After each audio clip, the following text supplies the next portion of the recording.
hello. How are you all? Hope you are doing good, right? Today we are gonna discuss about what we are discussing? Classification of accounts.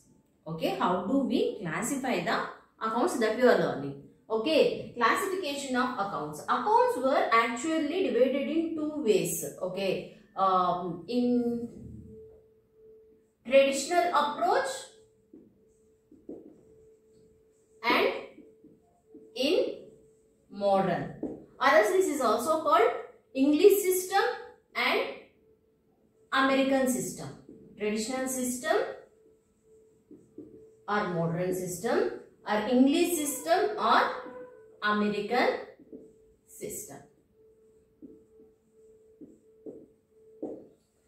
English system or American system. Okay, now under traditional and English system already I have done one video. If you want, you can check that in the description. Okay, now we are more and more discussing about American system or modern system.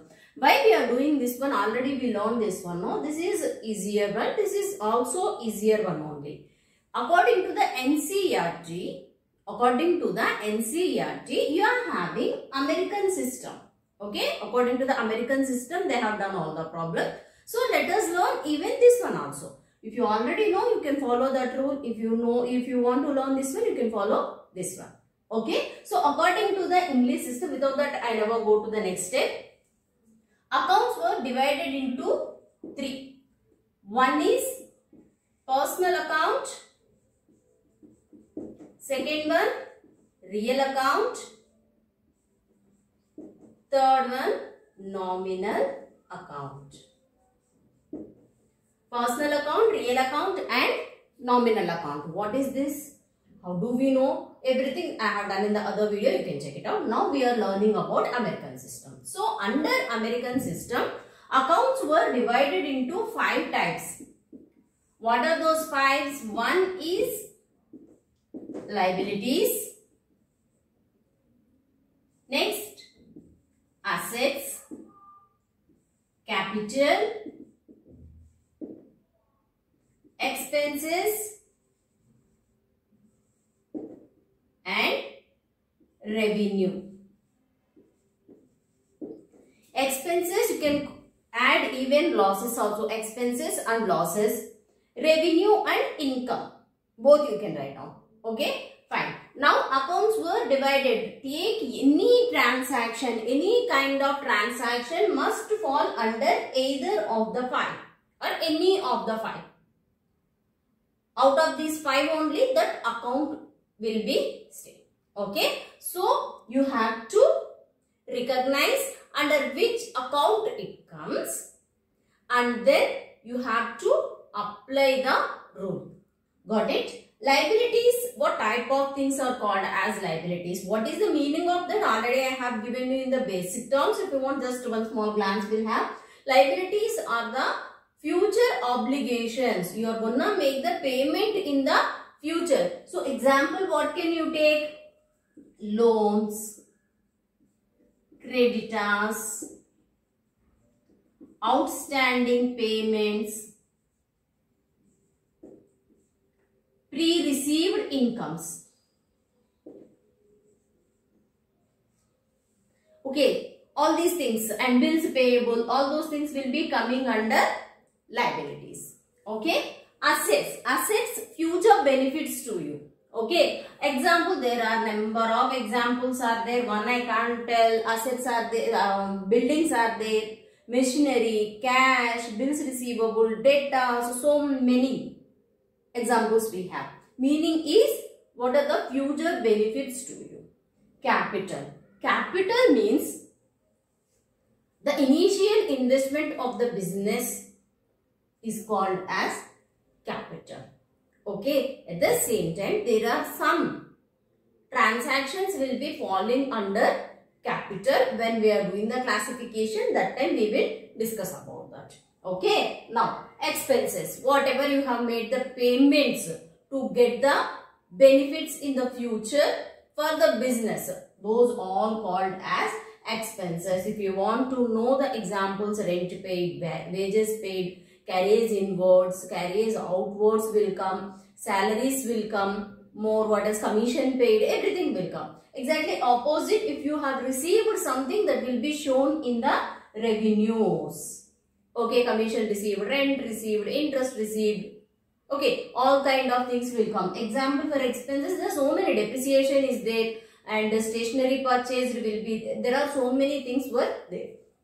Okay, these are the meanings of that. Now, these classification of accounts, we will be doing one problem that will be coming in the next video, that you can check it out. Along with that, let me give you the rules, debit and credit rules of these 5 that we will be doing now. Okay, if you want, you can copy it. What are the 5 types of accounts?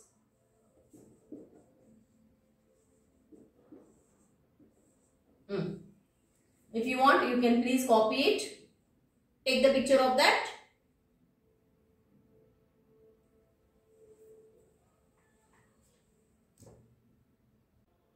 All of you copied that, right? Now, let us discuss about debit and credit rules. Okay, those 3 golden rules already we have done in the last videos. So, here we are learning debit and credit rules under American system. First of all, what we have? 1. Expenses, revenues, expenses and losses, revenues and incomes, capital, liabilities. I will do one thing. Instead of writing liabilities here, I will write on assets.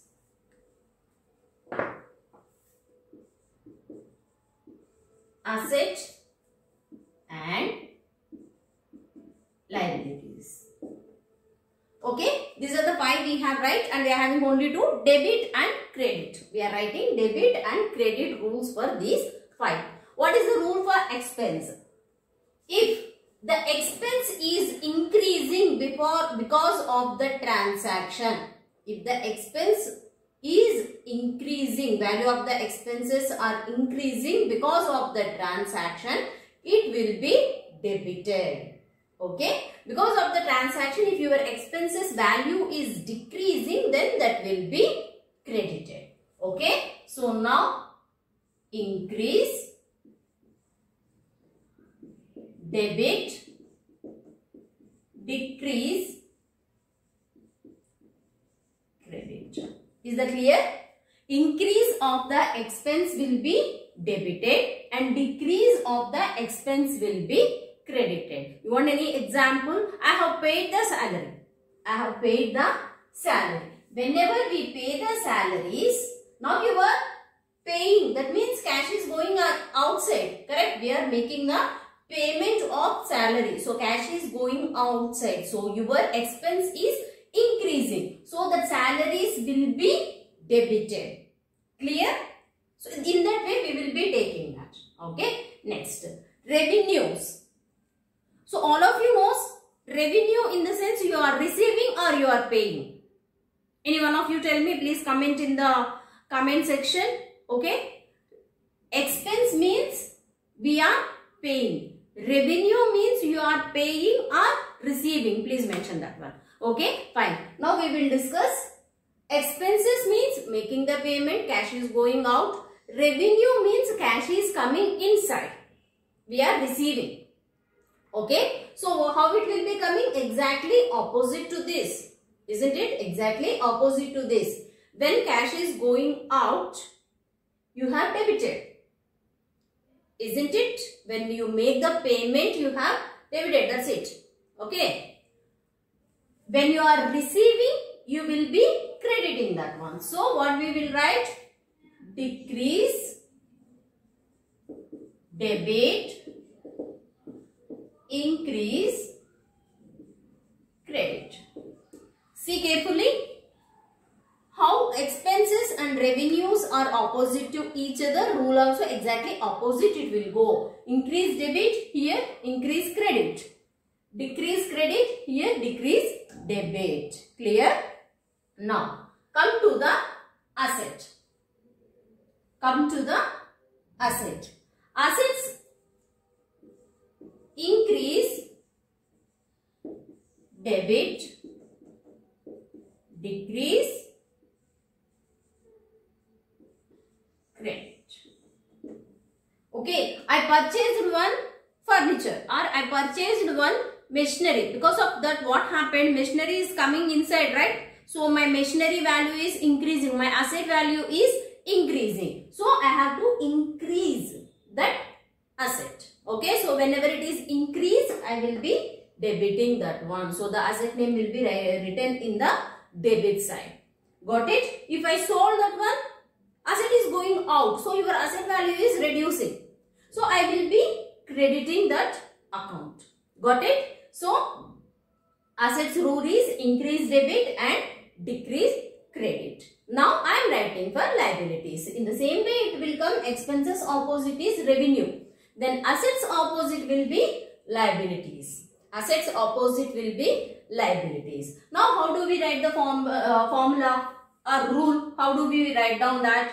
Increase debit and decrease credit. So it will come as decrease debit and increase credit. Okay. If at all liability value is decreased, you are gonna debit that one. If it is increased, we are gonna credit that one. That means if you take new liabilities, that means new loans you have taken, new credits you have taken. So your liability value is increased. So we will be crediting that one. If you make the payment, then it will be decreasing. Then we are going to debit that one. The same thing only will come under capital also, because if you remember, we wrote the accounting equation assets is equal to liabilities plus capital. Both together only it is called as equal to the asset, right? So rule will be same what you are writing for the liabilities. Decrease debit, increase credit. Okay, now check it out. Expenses and assets rule is same. Capital, revenue and liabilities rule is same. So how will you remember? Either you can remember in one way. I remembered expenses rule. So revenues goes opposite. I remember asset rule. Liabilities and capital rule goes opposite. Or else remember expenses and assets same rule and remember the rule of that. Other three has the same rule. Remember the rule of that. Is that clear to everyone? Is that clear to all of you? Hope all of you clear with this. These are the rules for debit and credit. So next class we will be writing few journals. Okay. We are having two types of journals. What are those also I will discuss first, and then we will be writing few journals in the next two parts. Clear? Is that clear to everyone? Hope all of you understood, right? If you understood and you like the video, first like it, then share it and then subscribe it. Thank you very much. Bye-bye.